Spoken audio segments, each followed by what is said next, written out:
I don't know Mudragada గారు వైసీపీలోకి వస్తున్నారనే విషయం నాకు తెలియదు, సమాచారం లేదు. సమాచారం లేని దాని గురించి నేను మాట్లాడను. ఇద్దరు లెటర్లు రాశారు. మరి హరిరామజోయ గారు మాత్రం మీకు దండం బాబు, ఇంతకన్నా నేనేం చేయలేని చేతుడు ఉండి పైకెత్తాడు. మరి అట్లాగే మన ముద్రగడ పద్మనాభం గారు కూడా వివరంగా చెప్పాడు, మా ఇంటికి 3 సార్లు వస్తా అన్నావు రాకుండా పోయావని. ఏం దీన్ని బట్టి అర్థమవుతుందంటే ఏ మాటకి ఆ మాట హరిరామ జోగయ్య గారు, ముద్రగడ పద్మనాభం గారు మాకు గిట్టినా గిట్టకపోయినా కాపుల్లో కాస్తో కోస్తో పలుకుబడి ఉన్నటువంటి నాయకులు, కాపులు శ్రేయస్సు కోరుకునేవారని మేము అనుకుంటున్నాం. అసలు ప్రశ్నించడం కోసమే పుట్టిన పార్టీకి ప్రశ్నించేవాడు అవసరం లేదు. ఇక దరువేసేవాడు కావాలి. దరువేసేవాడు ఎవరో తెలుసా మీకు? ఒకే ఒకడు ఉన్నాడు. ఎవరైనా ఎవరు? నాదెళ్ల మనోహర్ దరువేస్తుంటాడు, ప్యాకేజ్ తీసుకుంటుంటాడు త్రూ.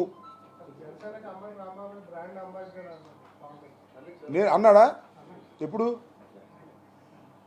నేనే బ్రాండ్ అంబాసిడర్ అన్నాడా? పోనేలే, సంతోషం.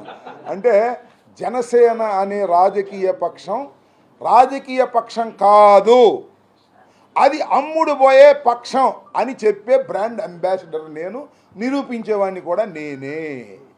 దానిలో ఏమి సందేహం లేదు. చివరికి జనసేనకు బ్రాండ్ అంబాసిడర్ని కూడా నన్ను చేశారంటే ఇక అర్థం చేసుకోండి అయ్యా బాబు. అక్కడేమో అదెమ్మేశాడు, ఇక్కడేమో బ్రాండ్ అంబాసిడర్ నేను చెప్తున్నాడు. దీని అర్థం ఏమిటి? తిరుమలేశా ఆలోచించుకోమని మనం చేస్తాం.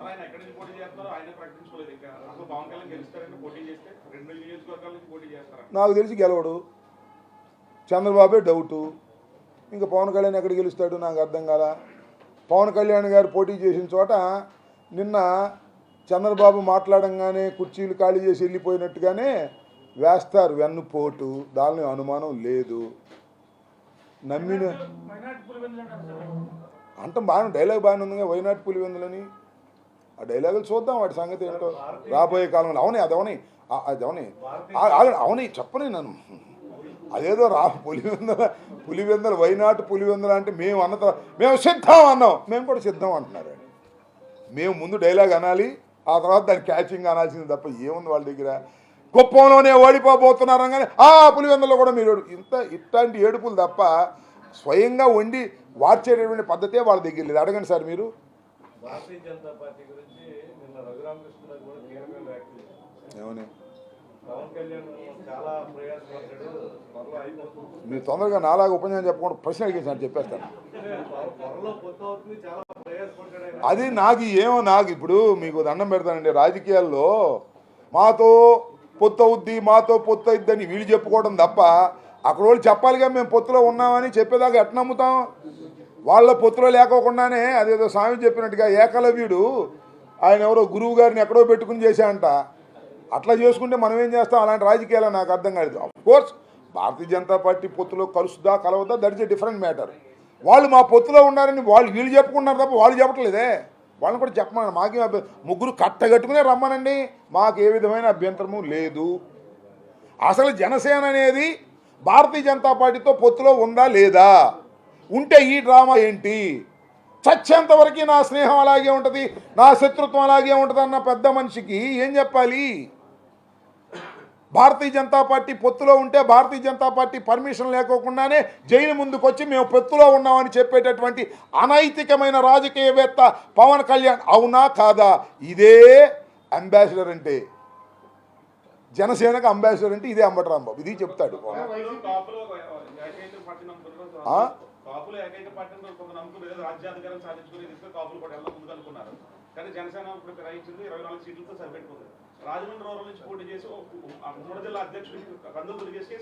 నాకు ఇంత అడిగావు, నాకేం అర్థం కాదు తమ్ముడు. ఏంటి ఒకసారి డైరెక్ట్ అడుగు. ఇప్పుడు ఉమ్మడి జాబితాలోని ఈ అభ్యర్థులు సీట్లు రాని వారికి వైసీపీ వైపు తీసుకునే అవకాశాలు ఉన్నాయి. అట్లాంటి ఏమి ఉండవు మా దగ్గర.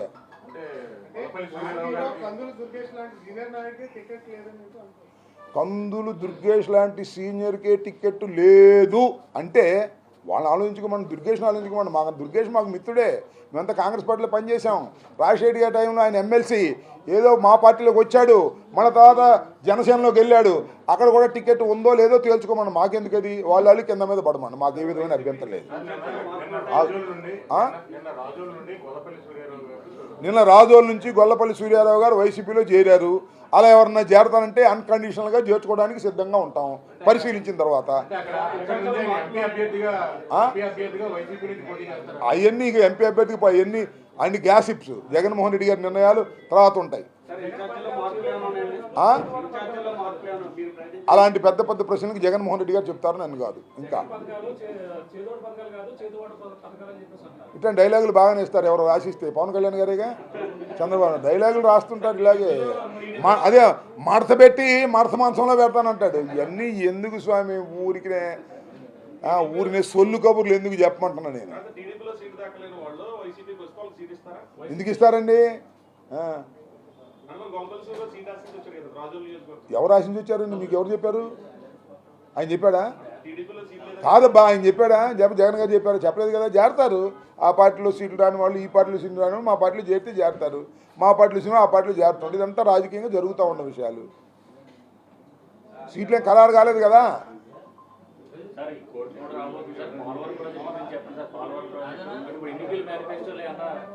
తర్వాత మాట్లాడదాం పోలవరం ప్రాజెక్టు. ఓకే, ఇంతకుముందు చాలాసార్లు చెప్పాను, ఇక్కడే చెప్పాను చాలాసార్లు. అరే దేని మీద విమర్శ చేయలేదు బ్రదర్, అన్నిటి మీద విమర్శ చేస్తారు. పోలవరం మీద చేస్తారు, నా మీద చేస్తారు, నీ మీద చేస్తారు, జగన్ గారి మీద చేస్తారు, అన్నీ చేస్తారు. అసలు నేను ఒకటే చెప్తున్నా, ఇది వాళ్ళు విమర్శలు చేయటం కాదు. నేను అడుగుతున్నా, చంద్రబాబు నాయుడు గారు నేను చాలా చెప్పాడుగా, మేము నిరుద్యోగుల గురించి ఆలోచిస్తాం, మేము పోలవరం గురించి ఆలోచిస్తాం. ఏం ఆలోచించావా? 14 సంవత్సరాలు ముఖ్యమంత్రిగా ఉండి 5 సంవత్సరాల క్రితం ఏం ఆలోచించావా? దీనికి చెప్పండి, చెప్పడే. నేను మనవి చేస్తున్నా, మేము మరొకసారి ఛాలెంజ్ చేసి చెప్తున్నా, మేము ఇచ్చిన మేనిఫెస్టోలో 99% పూర్తి చేసిన ఏకైక ముఖ్యమంత్రి ఈ దేశంలో ఒక్క జగన్మోహన్ రెడ్డే, మరొక లేరు. ఇంతకన్నా ఏం కావాలి స్పష్టత? ఇప్పుడు ఎక్కడి నుంచి ఉన్నాడో అక్కడి నుంచే పోటీ చేస్తాడు. మీకు ఏమైనా అనుమానం ఉంటే మళ్ళీ కలుసుకోండి నన్ను. ఏంటి మారిస్తే వస్తుంది ప్రకటన, మారందే రాదు. నాకు ఇప్పుడు నుంచి 5 సంవత్సరాల నుంచి రాస్తానే ఉన్నారా? ఏబిఎన్ వాడు, ఆంధ్రజ్యోతి అయినాను, ఏబిఎన్, ఆంధ్రజ్యోతి, ఈటీవీ, TV5 రాస్తానే ఉన్నారు. నాది మారిపోయింది నన్ను ఇసేసారని రాసుకొని నాకు హుషారే. ఏదో నేను చెప్తా కదా మీకు, either negative or positive always on the screen Ambati, అంతే మన ఉద్దేశం. రాసుకొని ఆంధ్రజ్యోతి నెగిటివ్ వార్త రాక పాజిటివ్ రాస్తుందా? అంబటి రాంబాబు మంచోడని రాస్తుందా? అంబటి రాంబాబు దుర్మార్గుడు, అంబటి రాంబాబు ఓడిపోతాడు, అంబటి రాంబాబు సీటు రాదు, ఇదే కదా వాళ్ళు ఏడుపు. రాసుకొని నాకేంటి, నేను ఇలాంటి పిచ్చిరాతలకు భయపడేటువంటి వ్యక్తిని కాదు. నేను చాలా మొదల కేసుని. జక్కంపూడి రామ్మోహన్ రావు దగ్గర నుంచి ఉన్నవాడిని, ఉండవల్లి అరుణ్ కుమార్ దగ్గర నుంచి ఉన్నవాడిని, అదే దుర్గేష్ ఉన్నాడే, దుర్గేష్ కన్నా సీనియర్ని. ఇవన్నీ ఎప్పుడు నుంచి చూసాం? ఈనాడిని, ఆంధ్రజ్యోతిని, TV5ని ఎప్పుడు 3 సంవత్సరాల నుంచి చూస్తున్నాం. We don't care all these things. నాకు తెలియదు, ఆయన అడుగు, దగ్గరే ఉంటాడు కదా. నేను ఆయన పార్టీ మారిసాను, నేనేం చెప్పను. దుర్గేష్ పొర పార్టీలో ఉన్నా మాకు మిత్రుడే కదా పూర్వం నుంచి. మేమంతా ఒక చోట పుట్టిన వాళ్ళం, ఒక చోట పెరిగిన వాళ్ళమే కదా.